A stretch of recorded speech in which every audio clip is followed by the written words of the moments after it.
gaa'ela hundeessuuf ulaagaan guutamuu qabu maal fa'aa kan jedhu wal qabatee gaa'ela hundeessuudhaaf tokkoof namni gaa'ela uummachuu yookaan dhaabbachuudha gahe umuriidha. Ulaagaan tokko jechuudha. Umuriin akka seera maatii naannoo keenyaa keessatti tumamee jirutti namni gaa'ela hundeessuudhaa qabu nama waggaa 18 fi sanaa ol ta'e. Inni biraa fedhii guddaan iyyuu jechuudha. Fedhii yoo jennu isa akka siivil istaatasii kan jedhamu kanaatiin yoo deemame fedhii akkaataa aadaa maatiitiinis yoo ta'e immoo kan naannootiinis yoo ta'e immoo sana akkaataa gosoota amantii sadan keessattiyyuu umuriis ta'ee fedhiin ulaagaadha jechuudha. Namni wal fuudhuudhaaf umriinsaa gaa'ela guutee fi fedhii guutuu qabu hundi wal fuudha jechuus miti jechuudha. Seerri maatii Oromiyaa dhorkaawwan garaagaraa kaa'ee jira.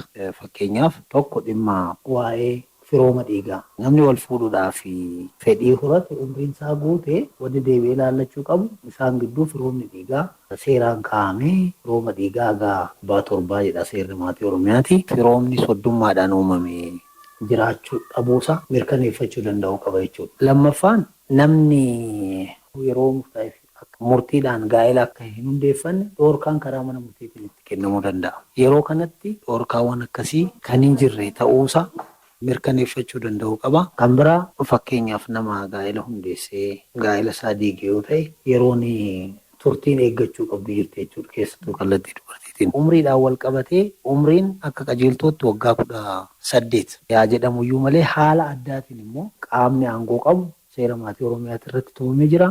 Haalli addaa yoo uumamu umrii waggaa 18 irraa waggaa 2 akka hir'atu godhamee waggaa 16 keessatti haalli gaa'elli itti hundaa'uu danda'u kan jiru ta'uusaa fakkeenyaaf fedhii warra wal fuutotaa dubartiin sun yoo kan ulfoofte ta'e kunuunsa addaa kan ishii barbaachisu yoo ta'e waliin jiraachuun isaanii dirqama caalmaatti gaa'ela sana protect gochuu nama dandeessisa yoo kan ta'u ta'e haalli kun jiraachuu isaa qaamni aangoo qabu yoo kan mirkaneessu ta'e waggaa 2 gadi bu'ee gaa'elli akka hundaa'u taasisuu danda'u ta'uusaa seera maatii Oromiyaati irratti tumameera. Akka seera maatii naannoo keenyaa irratti tumamee jiruutiin gaa'elli karaa sadiin kan raawwatamu. Tokkoffaa karaa Officer of Civil Status jedhamu afaan Ingiliffaatiin qondaala hawaasummaatiin ni raawwatama. Lammaffaa karaa amantiitiin. Sadaffaa karaa aadaatiin. Gaa'elli karaa sadan kanaan raawwatamu kamiyyuu fudhatama kan qabudha jechuudha.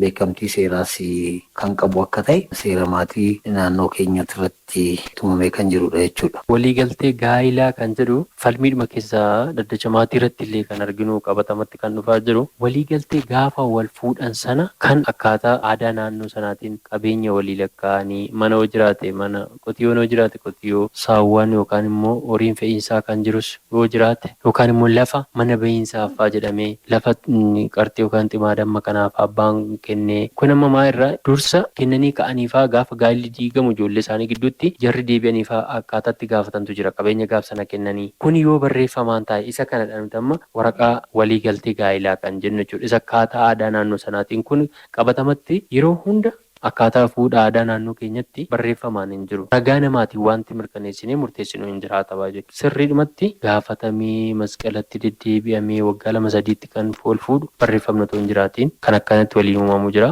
Kunimmoo wal dhabdeen gaa'ilaa nu gidduu hin jiru kan jedhamu ta'e akkaatamitti wal fuudhanii isa jedhamu sana mirkaneeffachuu qulqulleeffannee dhirsaaniitummaa hin jiramoo hin jiru bu'aasaa inni hordofsiisuudhaaf inni guddaan waan ta'eef isa kana kanaa ala garuu barreeffamaan taa'eera taanaan waraqaan waliigaltee gaa'ilaa isa jedhamu sana isa aadaa akkaataa aadaa keessatti warri barreessanii ittiin walii galan san kan ittiin raawwatu jechuudha. Waa'ee waraqaa ragaa gaa'ilaa fi waliigaltee gaa'ilaa gidduu garaagarummaan jiru ilaalchisee waraqaa ragaa gaa'ilaa gaa'elli sirnoota sadan kanaan hundaa'e kamiyyuu galmaa'ee waraqaa ragaa gaa'ilaa kennamuu akka qabu seera maatii Oromiyaati irratti tumamee kan sirna hawaasummaatiin, sirna aadaatiin, sirna amantiitiin hundaa'e kamiyyuu yeroo ammaa ejansii galmeessa siivilii yookaan waajjira galmeessa siiviliitti dhaqanii waraqaa ragaa gaa'ilaa kan itti baafatan jechuudha. Waliigaltee gaa'ilaa jechuun immoo waliigaltee fuudhaa heerumaa jedhamee seera maatii Oromiyaa keessatti kan ibsame.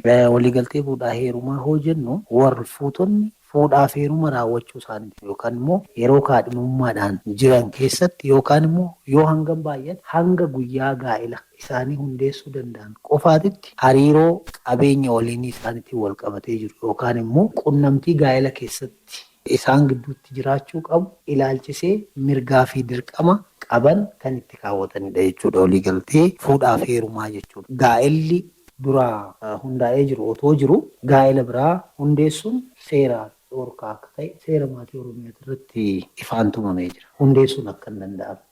Baayigamas meereejiin dhorkaa akka ta'e seera maatii Oromiyaa keessatti seera maatii jalqaba lakkoofsa 69 keessatti haala kanaan ibsameen ture.